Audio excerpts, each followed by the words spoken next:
In this Sunday, Sept. 1, 2019, file photo, law enforcement officials process the crime scene from Saturday's shooting which ended with the shooter, Seth Eder, being shot dead by police in a stolen mail van, right, in Odessa, Texas. Within minutes of media outlets identifying the gunman who killed 7 people in West Texas, a Twitter account was spreading false information linking the shooter to Democratic presidential candidate Beto O'Rourke. The speed of the misinformation again illustrates the eagerness of some to baselessly blame mass shootings on particular political ideologies. The Associated Press minutes after media outlets identified the gunman who killed 7 people in West Texas, a Twitter account that appears to have been computer-generated began spreading baseless information linking the shooter to Democratic presidential candidate Beto O'Rourke. The Odessa shooter's name is Seth Eder, a Democrat socialist who had a Beto sticker on his truck, said the Post, which also appeared on Facebook.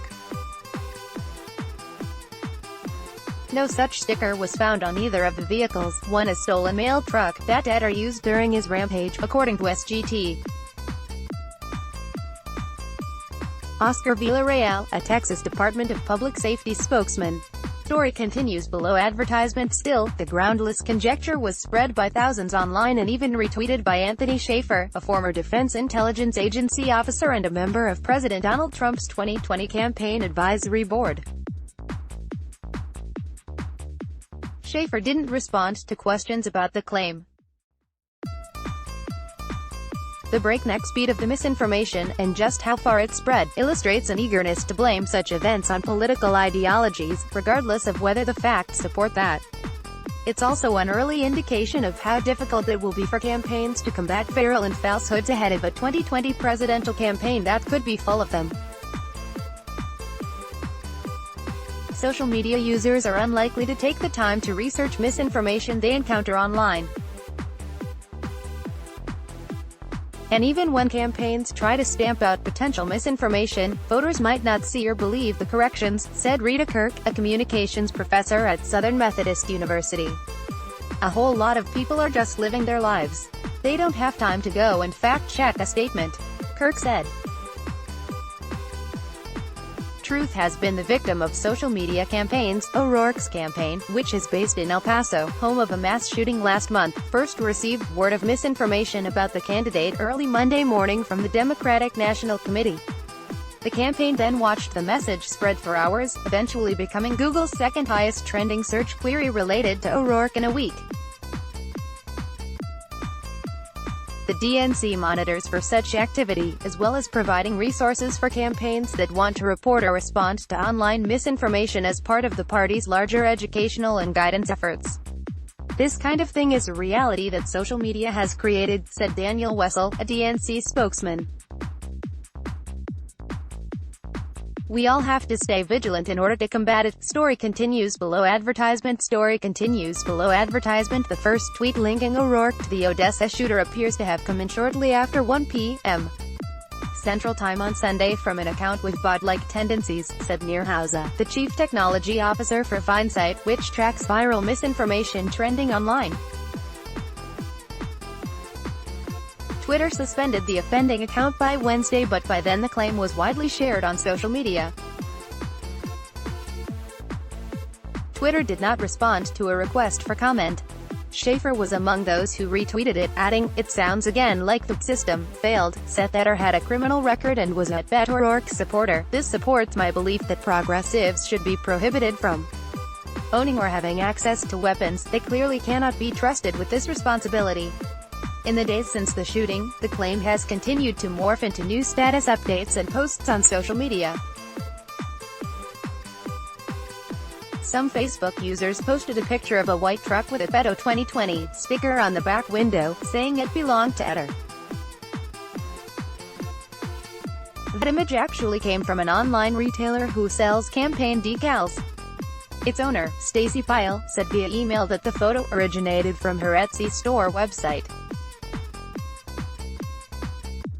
But she said she did not sell any version of that decal and had no clue the image was being used to spread misinformation. Unproven statements that the shooter was a registered Democrat also spread quickly on social media hours after the rampage. Texas voting records list the 36-year-old Eder registered as an unaffiliated voter in 2012, his most recent record. Story continues below. Advertisement. Jen O'Malley Dillon, O'Rourke's campaign manager, on Twitter described the bumper sticker claim as a completely false rumor, but acknowledged that the campaign could do comparatively little to squash it and instead implored social media giants to act. These companies claim to be powerless to stop false stories like these from spreading, but their employees are the most sophisticated engineers on the planet, capable of rooting out all kinds of nefarious content. O'Malley Dillon said in a statement to the Associated Press. They refuse to act on this because they're afraid of the political consequences. Schaefer didn't answer a message on Twitter, and Trump's re-election campaign did not respond to messages asking if he had specific information on the Odessa shooter being an O'Rourke supporter. Some mass shootings have had political connections. For example, police say the shooter suspected of killing 22 people at an El Paso Walmart confessed to targeting people of Mexican descent and is believed to have written an anti-Hispanic rant before gunning down mostly Latino shoppers. The same screed reiterated some of Trump's anti-immigrant and anti-Hispanic language. When 66-year-old James Hodgkinson opened fire on Republican members of Congress during a 2017 baseball practice, police did not provide a motive but said he was angered by Trump's election. In recent months, however, social media users have rushed to mistakenly link shooters and politics, in cases where ideology was not believed to play a role. Story continues below. Advertisement. Some Facebook and Twitter users attempted to suggest a motive for the mass shooting in Dayton, Ohio, last month by highlighting tweets from an account that appeared to belong to the shooter, which bemoaned Trump's election and supported Democratic Massachusetts Sen. Elizabeth Warren, also a presidential candidate. Authorities have not established a political connection to the shooter's apparent motive, but that didn't stop the posts from spreading or Trump from repeatedly noting the shooter's apparent political leanings. In June, when 20-year-old Brandon Weber was fatally shot by U.S. Marshals during an attempted arrest in Memphis, social media users erroneously circulated a photo of a man wearing a Trump shirt to claim he was the officer responsible for killing Weber. The image was actually a truck driver who frequently posts videos on YouTube. U.S. Marshals have not named the officers involved in the incident. Such inaccurate claims are successful because people want to believe they don't share similarities with a shooter, said Kirk, the communications professor. We never want to see somebody that commits those kind of atrocities to be like us.